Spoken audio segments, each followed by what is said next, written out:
সম্মানিত ভিউয়ার্স, এখন আমরা যে একটি অঙ্ক নিয়েছি, অঙ্কে বলা হয়েছে 12, 24, 40, 60 ড্যাশ ড্যাশ ড্যাশ পরবর্তী সংখ্যাটি কত।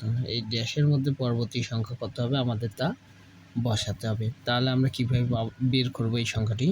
এখানে দেখা যাচ্ছে 12 থেকে 24 পার্থক্য হচ্ছে 12, 24 থেকে 40 পার্থক্য হচ্ছে 16, 40 থেকে 60 পার্থক্য হচ্ছে 20।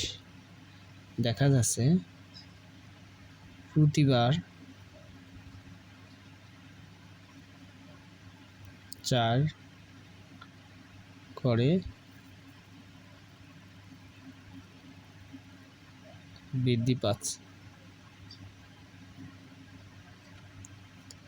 প্রতিবারে 4 করে বৃদ্ধি পাচ্ছে। দেখেন 12 থেকে 16, 16 থেকে 20।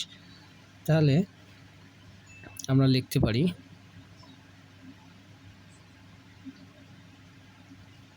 পরবর্তী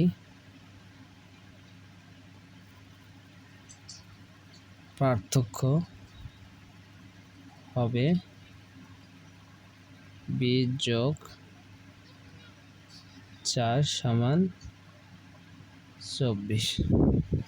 পরবর্তী পার্থক্য যদি 24 হয় তাহলে পরবর্তী সংখ্যা হবে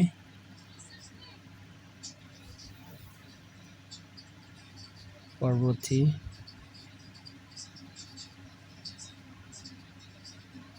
সংখ্যা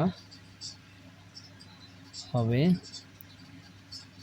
60 যোগ 24, তার মানে 84, মানে 84।